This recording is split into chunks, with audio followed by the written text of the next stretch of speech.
So hello everyone, welcome to this tutorial in which we are going to discuss a problem called sort array of zeros, ones and twos. So this problem belongs to the category which is a very simple to solve, but the complexity is of the most importance here. Okay, so reducing the complexity or writing an efficient code is what matters in such type of problems. So let's have a look at the problem statement. We are given an array A consisting of only zeros, ones or twos, and the task is to write a function that sorts the given array.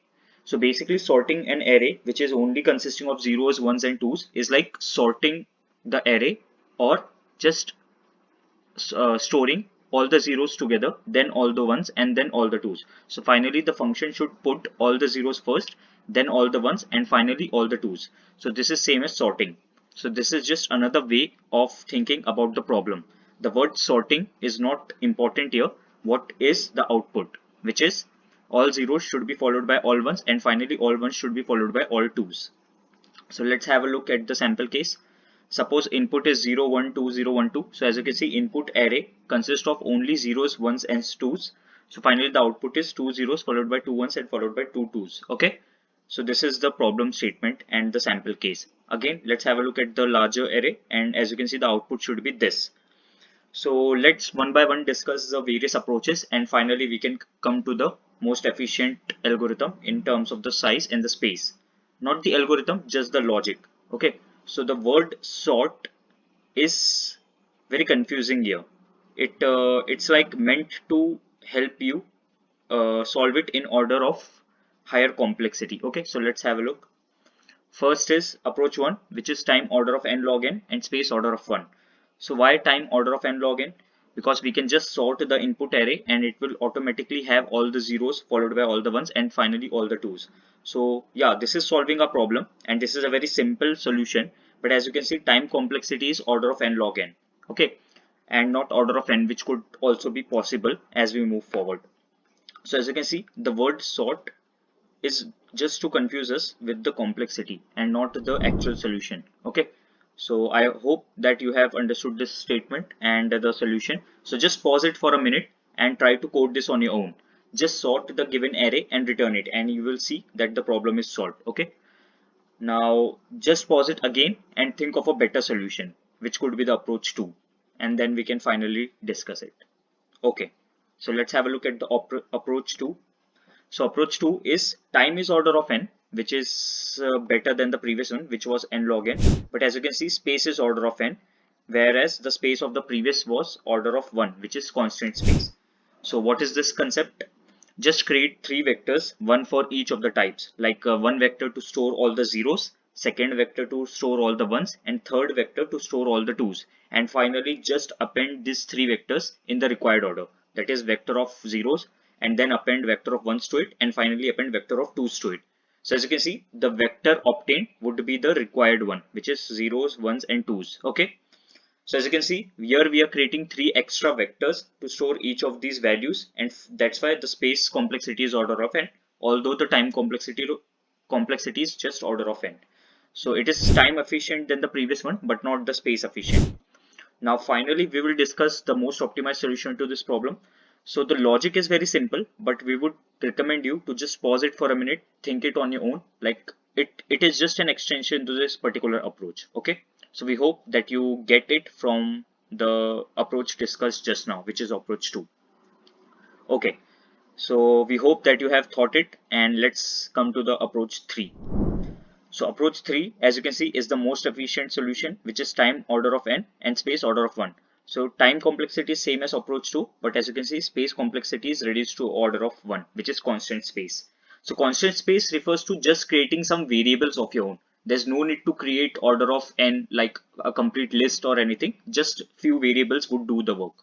Okay, so let's have a look at the approach. So maintain the count of each of the three variables or the three numbers, zeros, ones and twos, in three different variables. Suppose count 1, count 2 and count 3. Okay, now fill these respective counts into the original array itself in required order, as now the given array is no more needed, and just return this array. So as you can see, we have just devised a very simple solution, but it is not easy to come up with when you are striking it for the first time. Okay, so what are we doing? We are, first of all, we are just modifying the given array. Okay, that's why the space is order of 1. We are not creating any other vector or array of our own. But how are we able to do it? Only because now we no more need the original array. And what are we doing because of which we are not needing the given array? We are just keeping a count of each of the three types of numbers. Okay, so this is, as I mentioned, just extension of this. Here what you are doing, you are just creating three vectors to keep zeros, ones and twos, and finally you are storing them or appending them to each other. But instead of storing, as we know that all the zeros are of same type, so just maintain a count. Similarly, all the ones are of same type, so just maintain a count, and finally just maintain a count of twos. So instead of maintaining three different vectors, there's no need to maintain any space here. Just put the count and store it in the required order in the given array itself. So why are we putting it in the given array itself?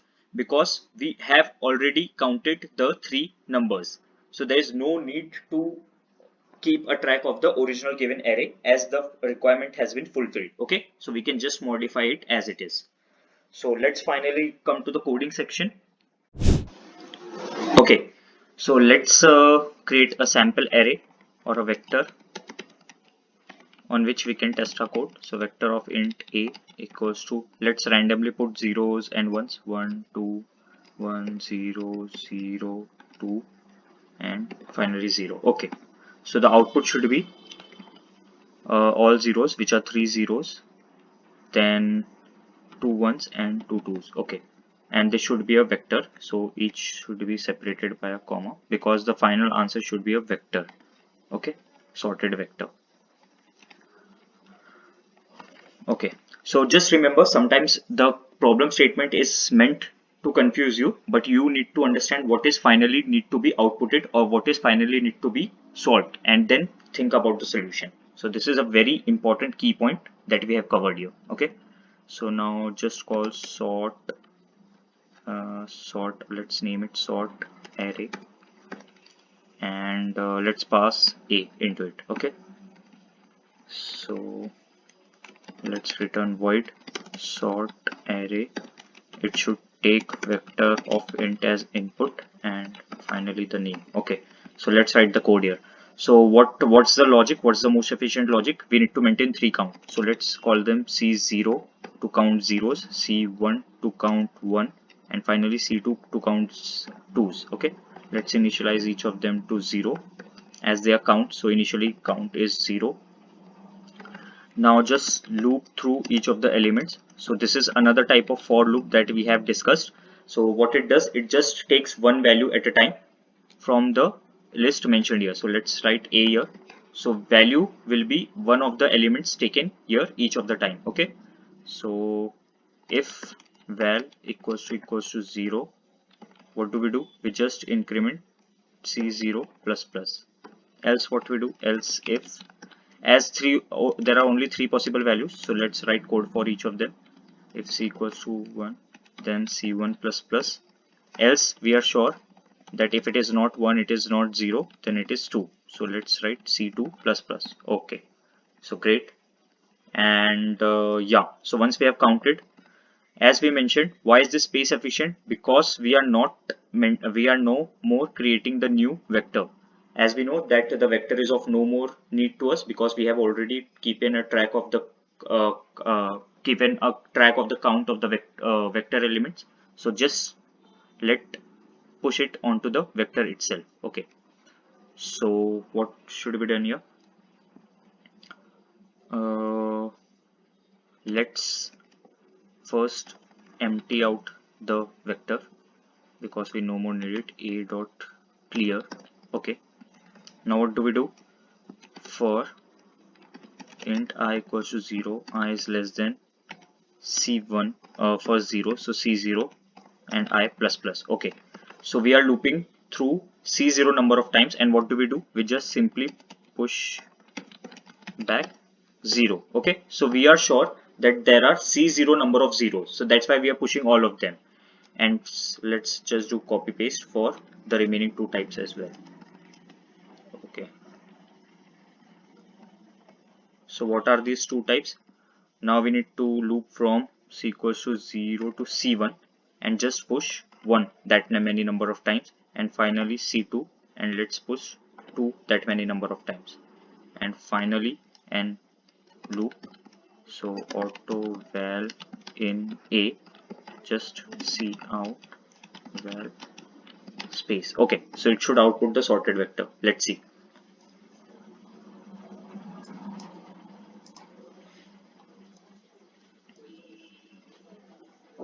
Okay, great. So as you can see, it is working fine. Here it is outputting the required format. Okay, so let's put any number of, so let's do one thing. Let's skip any of the numbers. Suppose there are no twos, only ones and zeros. So let's see what's the output. Okay, great. So then also it is working fine. Why so? Because count of C2 is 0. So that's why this loop has terminated on the first go itself, and that's why this is the output.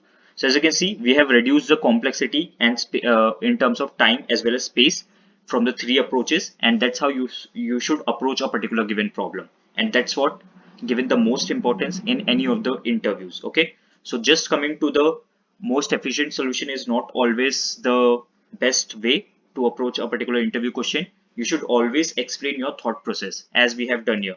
We have first so as you can see here, that first we have discussed the most basic approach, which is just sorting the array. So add order of n log n. So it is not the most optimal solution, but still it helps you develop the logic. Okay, you need to approach it one by one. Then we have discussed another approach, which was time efficient but not space efficient. So that's why we solved the space efficient issue by just rewriting the values to the given array. So this is how you should approach any of the problems in any of the technical interviews. Your thought process should be crystal clear from the beginning till the end to the interviewer, and then only there are high chances of you getting selected for this particular role. Okay, so we hope that you have learned the complete process rather than just solving the code, and that's what this tutorial is helpful you to. So thanks for watching. Keep learning.